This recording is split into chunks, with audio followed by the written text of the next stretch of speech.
Hi, everybody. Stuart Stevens here on this Thursday. If you're like me, you woke up and looked at the New York Times, which I tend to do every morning, because it is our last great newspaper or whatever you want to call it, news platform.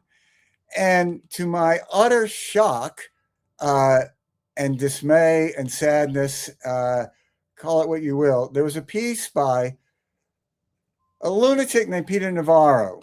Now, you may not be familiar with Peter Navarro. The New York Times identifies, and let me just read this as Peter Navarro, an assistant to President Trump and senior counselor for trade and manufacturing. That's like calling Jeffrey Epstein an investment advisor. It's true, but maybe it's inadequate. Peter Navarro is a lunatic. He's a convicted criminal. He has written multiple books in which he invented a source with the name, it's too good to be true, Ronvara, Ronvara, who was a distinguished economist who had this like eerie tendency to think Peter Navarro was really smart and agree with him. And of course, this was a completely fictitious character, has been revealed. So what in the world is the New York Times doing, publishing this guy, normalizing him, giving him a platform?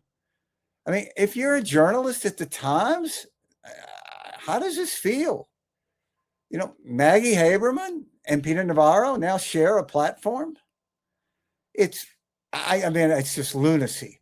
Now, look, I don't have any problem if the Times feels like they need to publish some Trump people. Okay?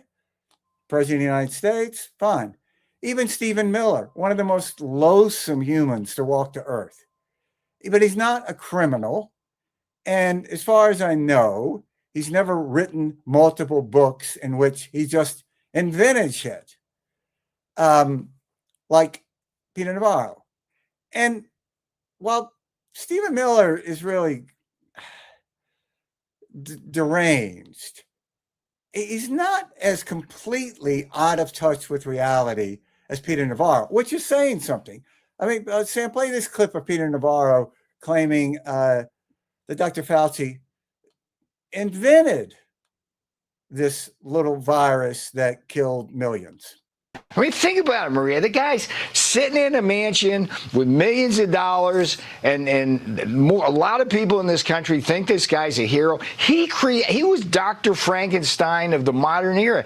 This is indisputable fact right now. He created that virus using gain-of-function research. He did it for the express purpose. He thought it was like a good idea. Let's create the virus in case something happens in the future, so then we can create a vaccine, so if something happens in the future, we can deal with it. I mean, how did that work out, Anthony, you idiot? You are... So look, if you were sitting next to that guy on a plane and he started talking, you would quietly get up and talk to a flight attendant about watching him and maybe having him escorted off the plane. And you'd wonder, how did this guy ever get through TSA? I mean, so what are you doing, Times? Why are you doing this? You're the last great news platform in America. I think this is the greatest era of the Times. You have held the line against Trumpism. And the Outlook section publishes Peter Navarro, described as economist, President Trump, assistant to President Trump and senior counsel for trade and manufacturing. I suppose it's a good thing that Jeffrey Dahmer isn't around, because he'd be like, recipes from Jeffrey Dahmer, read about it in the Times. So look, what's dangerous about this is the normalization.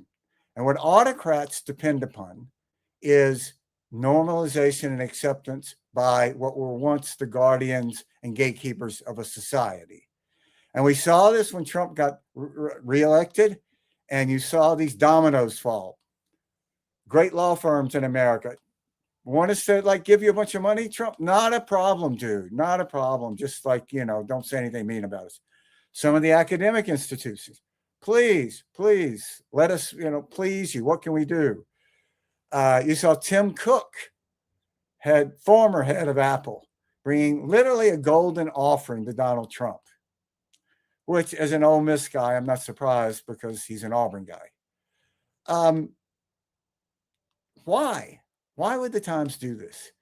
And I will say, I have gotten, since I published this piece in Lincoln Square, I've gotten numerous emails from from New York Times journalists saying, thank God you wrote this. I'd like to speak out. I'm not sure I won't be fired. So, look, everybody makes mistakes, but give me a break. The New York Times had the good sense and judgment and ethics to pull out of the White House Correspondents' Dinner years ago. And let me tell you, before Trump, the White House Correspondents' Dinner was appalling. It was the glorification, celebration of access journalism. I can remember walking out of this years and years ago thinking, say what you will about the Taliban. They're not perfect, but they wouldn't let something like this happen. And it's only gotten worse. So, come on, Times. You have never had more of a responsible, important role in our society. Don't do this, please. Thank you. Thanks for listening. Subscribe to Lincoln Square. We're not going to publish Peter Navarro. And if we did publish Peter Navarro, we tell you he's a convicted criminal and a known fabricator of sources and a fabulist. Then at least you'll be able to read him in context. All right. Talk to you soon. Here's the better days ahead.